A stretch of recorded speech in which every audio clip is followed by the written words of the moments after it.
kalau ambil uang negara. Itu susah itu. Kenapa? Karena harus minta maaf kepada seluruh rakyat Indonesia. Bagaimana caranya? Gampang. Pidato, bikin, minta muat di medsos. Kepada seluruh rakyat Indonesia, saya menyatakan hilaf atas dosa dan kesalahan. Dan saya berjanji akan mengembalikan semua aset negara yang saya ambil. Baru sah. Kalau dia minta maaf, bertobat, tapi aset negara tetap diambil, tobatnya tidak dikembalikan.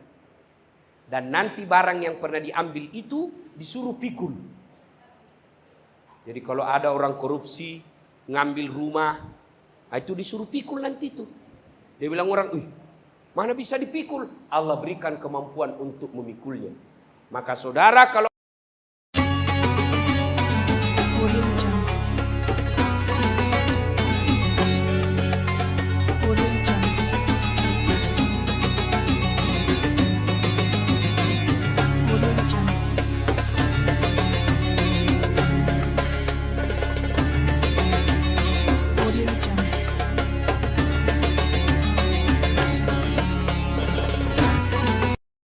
kenapa Fir'aun, Raja Namrud haram masuk surga dan diabadikan dalam neraka? Karena dia mengaku dirinya Tuhan.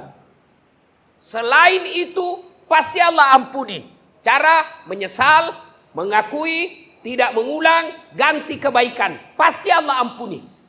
Apalagi kalau kau puasa kemarin Ramadan. Dengar kata Nabi. Man shoma Ramadana imanan wahtizaban gufira lahu ma taqaddama min zambihi.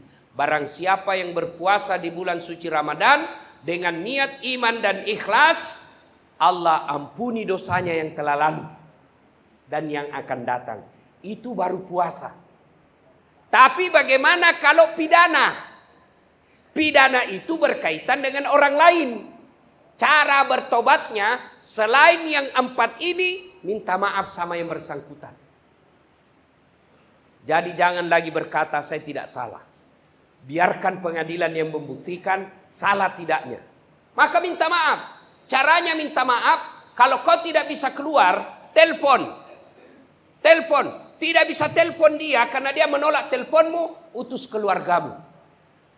Datang 1 kali, dia tidak maafkan, maka datang kedua kali. Begitu syariatnya, caranya menurut agama. Sudah 2 kali minta maaf, tidak dimaafkan, datang ketiga kalinya. Masih tidak dimaafkan, tawakal ilallah. Yang tidak memaafkanmu nanti, dia berurusan dengan Allah. Minta maaf. Yang kedua, kalau berkaitan barang, kembalikan barangnya orang. Tadi yang ambil motor, kembalikan motornya orang. Kalau tidak bisa kembalikan motornya orang, sampaikan, Pak, saya janji, motor yang saya ambil, sudah saya jual. Tapi kalau saya keluar, saya akan kembalikan dengan cara saya. Ternyata belum keluar sudah ajal menjemput. Allah telah memaklumi dan memaafkanmu. Kenapa? Kau sudah berikhtiar mengembalikannya. Cuma kondisimu darurat yang dalam penjara sehingga kau tidak bisa lakukan. Allah pengampuni.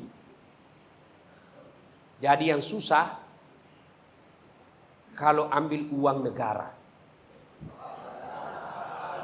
Itu susah itu. Kenapa? Karena harus minta maaf kepada seluruh rakyat Indonesia. Bagaimana caranya? Gampang. Pidato, bikin, minta muat di medsos. Kepada seluruh rakyat Indonesia, saya menyatakan hilaf atas dosa dan kesalahan. Dan saya berjanji akan mengembalikan semua aset negara yang saya ambil. Baru sah.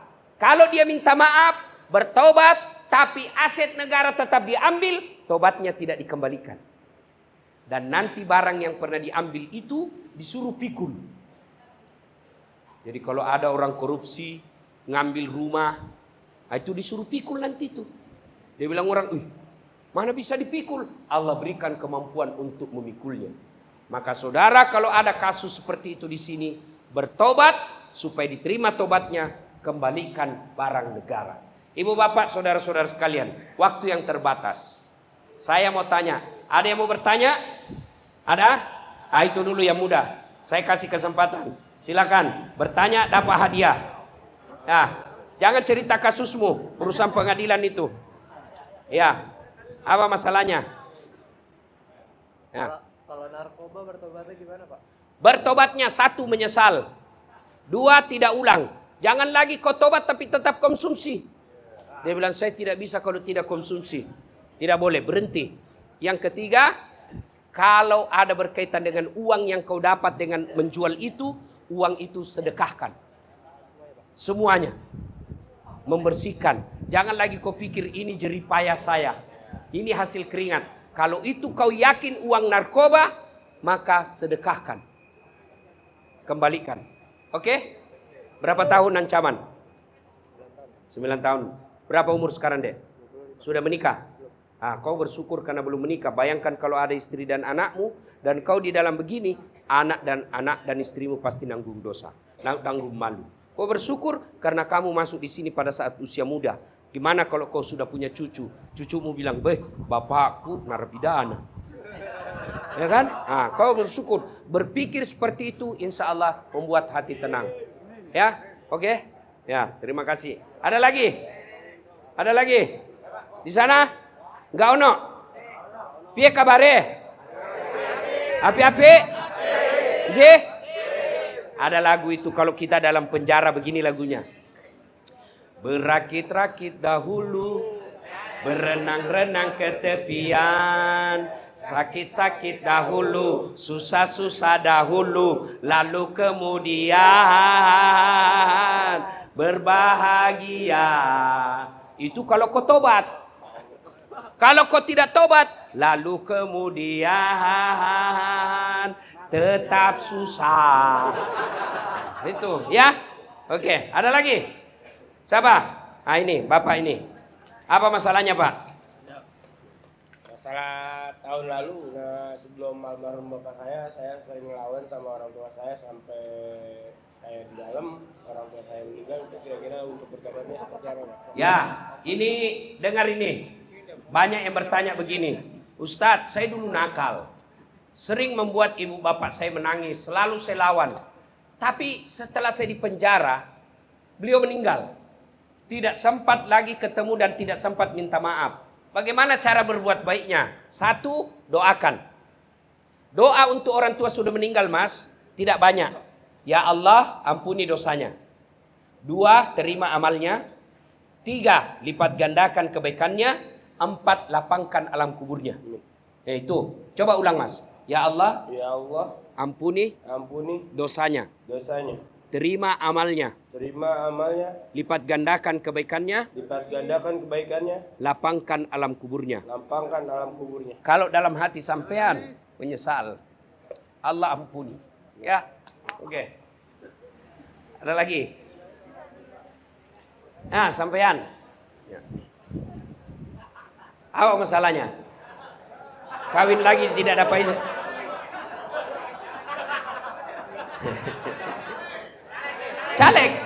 Caleg DPR RI. Oh, ini yang bongkar jalan.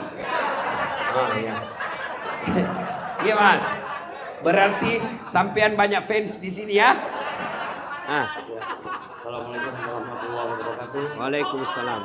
Saya pernah punya hutang sama teman. Waktu itu beliau kebetulan dia sudah meninggal, dan saya ada komunikasi sama istrinya. Saya waktu masih di luar, dan istrinya bilang kawan saya nggak bakal maafin saya sama atas utang-utangnya itu, Pak Ustaz. Ya, sampean tidak bisa bayar utang. Waktu itu. Nah, sekarang kalau sampean keluar dan ada rezeki, wajib bayar. Kalau yang punya uang sudah tidak ketemu, cari ahli warisnya, anaknya, istrinya. Kalaupun tidak ketemu orang yang kita ambil duitnya itu, maka jumlah utangnya, misalnya utang kita 10 juta, 10 juta itu wakafkan di lembaga wakaf. Misalnya datang di lembaga amil zakat. Ya, Mas ya? Masalah apa di sini? Masuk. Narkoba. Narkoba. Sudah tobat kan? Insya Allah ya. Berapa tahun ancaman? 7 tahun 3 bulan. 7 tahun aja, Mas. Umur berapa? 43. Oh, masih muda. Keluar nanti 50. Kalau ditinggal istri boleh kawin lagi. Sudah meninggal, istri meninggal. Sudah meninggal. Ah ya. Allah sayang istrinya sehingga Allah tidak mau perlihatkan istri sampean masuk penjara. Ya. Selalu bersangka baik. Selama kau di dalam penjara ini selalu sangka baik, insya Allah tenang hatimu. Biar kau di dalam penjara, kalau hatimu merdeka, kamu orang merdeka. Tapi biar di luar hatimu banyak sangka buruk, sengsara perasaanmu. Ya Mas? J. Matur nuwun. Ada lagi? Ada lagi? Tidak ada masalah dengan petugas penjara. Ini ibu-ibu. Tidak ada masalahnya, Bu? Tidak ada, alhamdulillah. Masalah, ya. Mana? Tidak ada. Ah, itu. Silakan. Ya. Ya. Mau nanya, Pak. Kalau hasil uang narkoba dipakai untuk umroh orang tua itu hukumnya gimana? Haram. Nah, itu dampak sama orang tuanya gimana, Pak? Haram, tidak boleh. Jadi yang kalau sudah terjadi dan sampean tidak tahu, tawakalilallah, serahkan kepada Allah.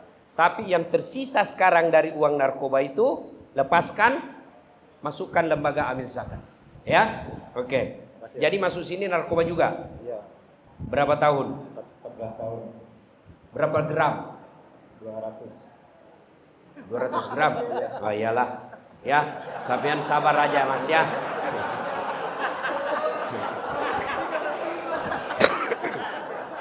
Ada lagi? Cukup? Cukup ya? Oke. Kuis. Tidak ada kuis. Ya.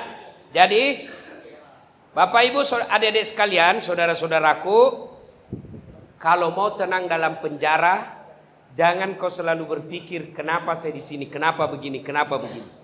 Coba adik-adik sekalian, kalau sampean dipanggil karutan, itu langsung kau lompat toh, siapa? Kalau perlu kau lagi makan kacang kau buat siapa? Iya kan? Padahal beliau ada mutasinya. Beliau ada pensiunnya. Tapi begitu takutnya kau sama karutan. Kenapa ketika Allah yang panggil kamu, hayya 'alal falah, sini sini sini. Apa kau kata? Tunggu. Tuhanmu kau suruh menunggu. Bagaimana hidupmu mau enak? Maka kalau kau mau enak hidupmu meskipun dalam penjara, tunaikan sholatmu. Apa susahnya sholat? Apa susahnya? Haji perlu uang, ngantri puluhan tahun. Zakat perlu modal. Haji perlu modal. Puasa 1 bulan kau lapar. Sholat yang penting ada kemauan. Saya tidak tahu bacaan Ustaz. Kau datang berjamaah di masjid. Biar tidak ada kau baca. Allahu Akbar. Diam. Hanya bicara ketika amin. Diam lagi. Sah. Siapa yang wakili bacaannya? Imam. Apa lagi? Ustaz saya tidak bisa kena wudhu. Tayamum. Ini ada Kementerian Agama. Pasti sudah diajar kalian bagaimana tayamum.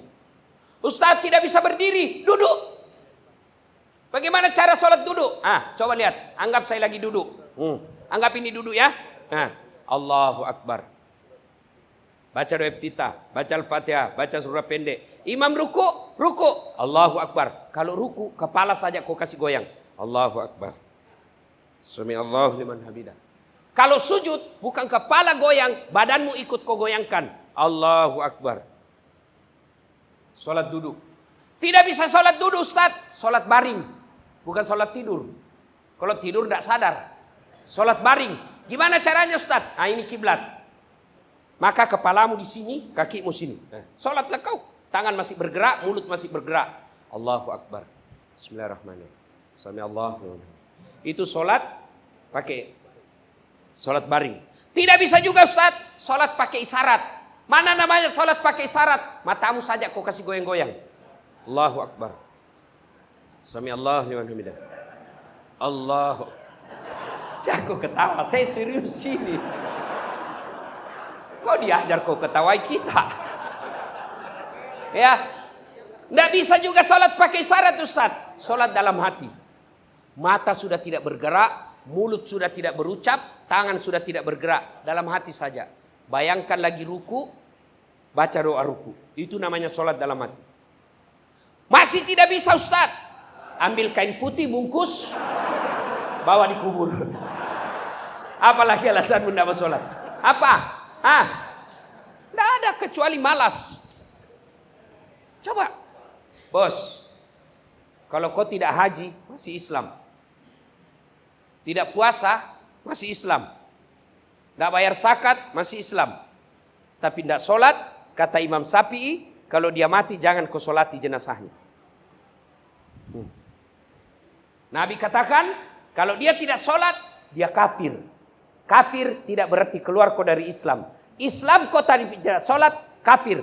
Buka Al-Quran, surah Al-Fat 29. Muhammad Rasulullah, walladzina ma'ahu, as-sidda'ul al-kuffar ruhama'u bainahum, tarahum rukka'an sujjada. Tanda umat Muhammad, kalau dia mengaku Islam, dia ruku dan sujud. Sholat saudara-saudara. Selesai. Maka kalau mau tenang di dalam sini, sabar, perbaiki sholat. Kalau sholatmu baik, kecil buat Allah, kasih apa yang kamu mau. Ya, Ibu bapak saudara-saudara sekalian, karena waktu yang sangat terbatas, ini saja tausiah kita, mudah-mudahan ada manfaat. Saya berikrar kepada Pak Kerutan, insya Allah saya akan sering-sering datang ke sini, termasuk ke rutan-rutan yang lain, saya akan datang. Tapi kalau bisa Pak Kerutan, tidak usah semewah ini. Ini makan ongkos. Ada lagi tenda-tendanya, merah-merah putihnya, ada begininya, ada AC-AC-nya. Ini kan berat. Saya berusaha untuk tidak ada biaya dalam ceramah-ceramah seperti ini. Karena saya tahu rutan susah cari anggaran. Ya, insya Allah kumpulkan saja sholat duhur, ada ceramah, kita ceramah 30-50 menit, sudah. Tidak mesti ada acara-acara makan-makan seperti ini. Kalaupun ada, alhamdulillah. Kalau tidak ada, don't worry, be happy. Terima kasih, mudah-mudahan ada manfaat. Saya doakan kalian semua diberikan ketenangan jiwa. Allah kabulkan doa-doanya. Allah kuatkan keluarganya yang ada di luar. Usikum wa nafsi bitaqwallah.